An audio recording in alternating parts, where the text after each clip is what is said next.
ఈటెల రాజేందర్ గారికి మన రేవంతం సార్కి జోర్దార్గా మాటల యుద్ధం జరిగింది.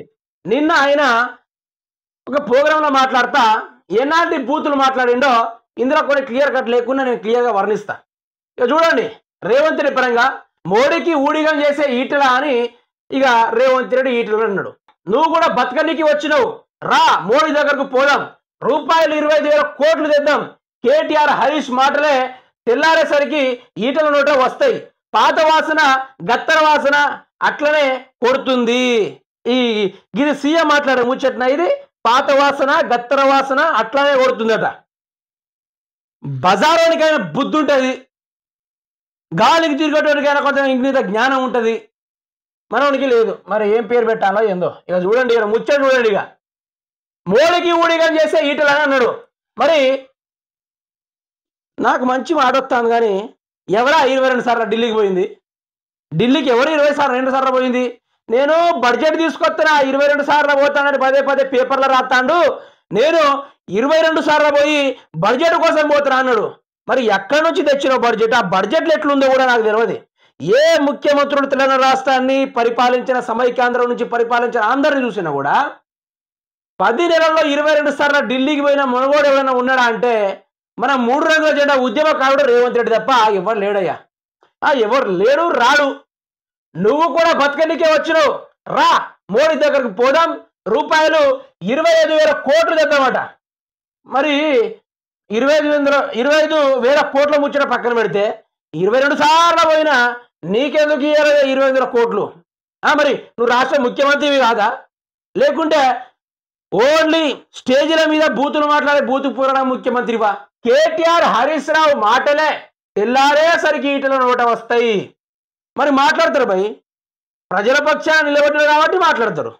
నువ్వు ప్రజలతో ఓట్లు వేయించుకొని ప్రజల మీదనే గొంతెక్కి దొక్కుతున్న మహానువీరుడు.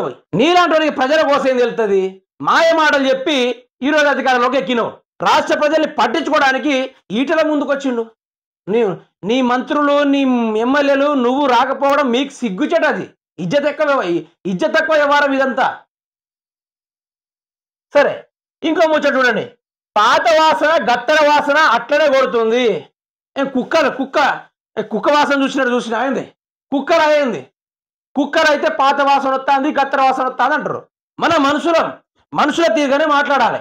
మనిషికి 1,00,000 జ్ఞానము, మనిషి తీరుగానే ప్రవర్తించాలి. ఈడ చూడండి, ఈటల చదువుకుంటే ఇంత సంస్కారం వస్తుండే, నీకేమైనా జ్ఞానం ఉందా? నీ పిచ్చి మాటలకు తెలంగాణ సమాజం సిగ్గుపడుతుంది. 5 ఏళ్ళు నిర్మాణాత్మకంగా పనిచేసావా? ఇక చూడండి, ఇక భలే ముచ్చటన్నాడు. చదువుకుంటే సంస్కారం వస్తుండే, అంతే. మరి చదువుకుంటే సంస్కారం వస్తుండే, జ్ఞానం వస్తుండే, ఇంగిత జ్ఞానం ఎరుగుండే. కానీ ఒక బజారునికి తెలివి ఉంటుంది, గాలికి తిరిగేటువంటి తెలివి ఉంటుంది, ఎటు శాత కానీ సన్నాసునికి తెలివి ఉంటుంది. కానీ మరి మా ముఖ్యమంత్రి గారికి హిస్టరీలు చెక్ చేస్తే మాత్రం పిహెచ్డీలు, పెద్ద పెద్ద చదువులు, గొప్ప గొప్ప పదవులు. కానీ ఇలా చూసుకుంటే గాలికి తిరిగినోనికి ఉన్నంత జ్ఞానం కూడా రేవంత్ రెడ్డికి లేకపోయా. నీకేమైనా జ్ఞానం ఉందా? లేదు. మానికి జ్ఞానం లేదు, మానికి జ్ఞానం రాదు. మా అన్న రేవంత్కి జ్ఞానం లేదు, రాదు, ఏం చేయదు కూడా. రెండో ముచ్చట, నీ పిచ్చి మాటలకు తెలంగాణ సమాజం సిగ్గుపడుతుంది. సిగ్గుపడు ఎక్కడ? ఆయన చూసి నేర్చుకుంటుంది. అజ్ఞానం పోయి ఇంకో అజ్ఞానితో గొప్ప జ్ఞానాన్ని పెంపొందించుకుంటున్నారు. 5 ఏళ్ళు నిర్మాణాత్మకంగా పనిచేసావా? 10 నెలలకే అంత మూఢమోపిండు. ఇంకా 5 ఏళ్ళ దాకా ఉంటుంది వ్యవహారము, మొత్తం ఊడబీకేస్తాడు. సీఎం రేవంత్కు ఎంపీ ఈటల కౌంటరు. అరే నిన్న మాట్లాడిన ముచ్చట్లా అండి, ఒక ముఖ్యమంత్రి ఏం మాట్లాడారు? రండా అట, కుక్క వాసన అట, పాత వాసన అట. బాబా ఆ ఇంట అంటే ఈయన ముఖ్యమంత్రిగా గెలిచిన ప్రజలందరికీ శతకోటి నమస్కారాలు. నిజంగా చెప్తా ఉన్నా, ఈయన ముఖ్యమంత్రిగా గెలిపించిన ప్రతి ఒక్క అవ్వ అక్కలకి, పెద్దనాళ్ళకి, చిన్నాళ్ళకి అందరికీ పేరు పేరున నమస్కారాలు. మీ అందరికీ ఇంత గొప్ప నాయకుడు అండి. ఏం మాట్లాడతా అండి? ఈయనని చూసి భావితరాల విద్యార్థులు ఏం నేర్చుకోవాలి? అటువంటి దౌర్జన్యమైన మాటలు అసలు.